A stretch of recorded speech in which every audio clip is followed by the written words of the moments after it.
Hello, today I'm going to be talking about my empirical research study that I did.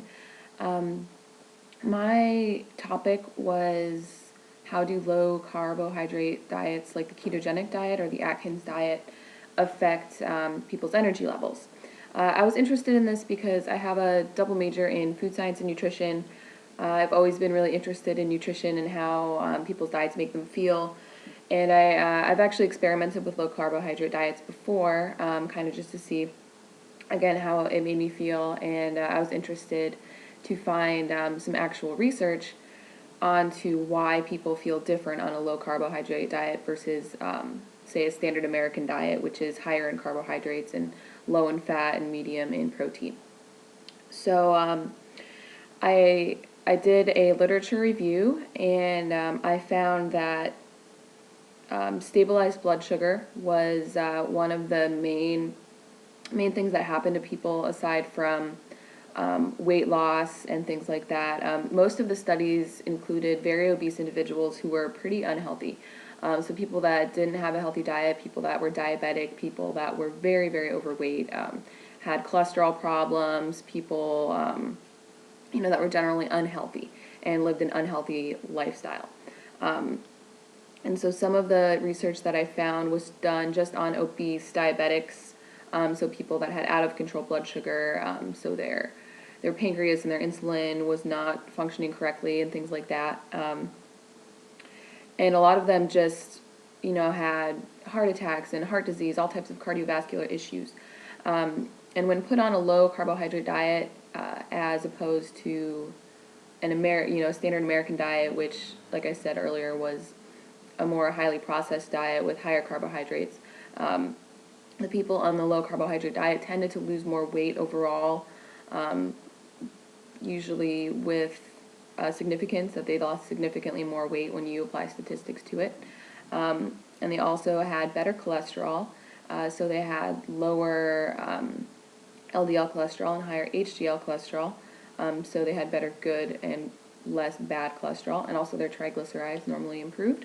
And they also lost weight. Generally, they lost weight on both diets, but a few of them had significantly more weight loss on the low carbohydrate diet as opposed to the standard American diet.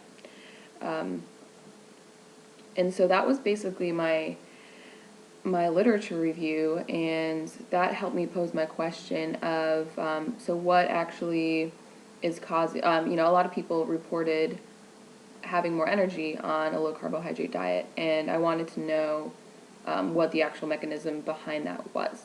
And so I phrased my question that I wanted to research as what actual body effects of the low carbohydrate diet actually affect your energy levels. And so I thought it was most likely blood sugar, stabilized blood sugar, and anyway, that was what my literature review showed me.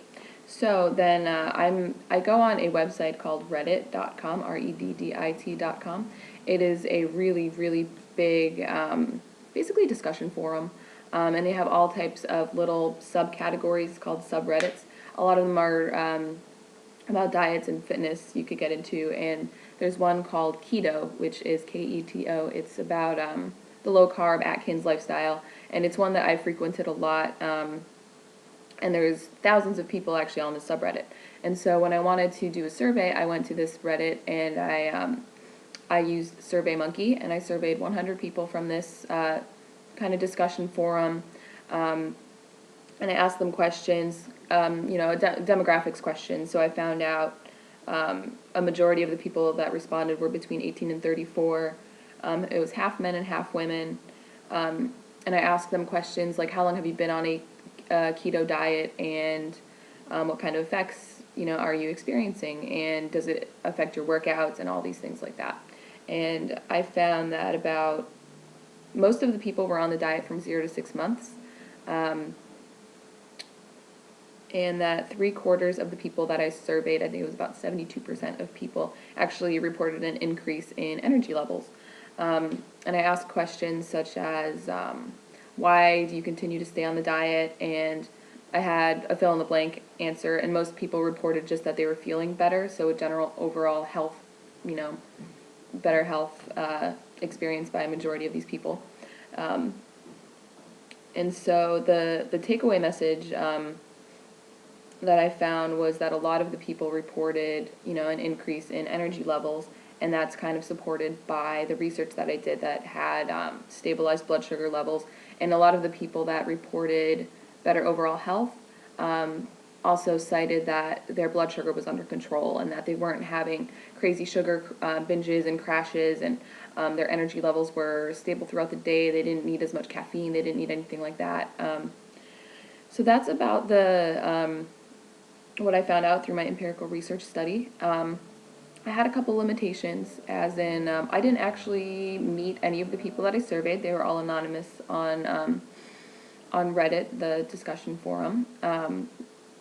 But the answers I got, I'm pretty confident in. It's not a really huge discussion forum, and the people that are there are generally not going to, you know, go on my survey and skew the results on purpose or anything. So there were a lot of helpful people there. The only other bad thing about my survey that I would like to control if I did another one was I only surveyed people like pretty randomly. Like I put up the survey and whoever responded. In the future, I would rather get my demographic, age and sex-wise was okay, but a majority of the people were only on the diet. I think 82% of the people were only on the diet from 0 to 6 months. So I don't have any long-term results for energy levels or weight loss or any of this, and I found that also in my literature review, and that a lot of the studies, they're only done maybe a year because, you know, it's very hard to get people to be compliant for over a year on their diet. Diet's something that's really hard to control, and people, even, you know, if you've tried dieting yourself, it's hard to be 100% you know, compliant to something all the time. There's always going to be little cheats. There's always going to be little things that are different from person to person. So yeah, that's about it for my report. I found that kind of my hypothesis that stabilized blood sugar helps energy levels on a ketogenic diet is not proven, but according to my research, it's pretty plausible. So I hope you enjoyed my survey, and thank you for listening.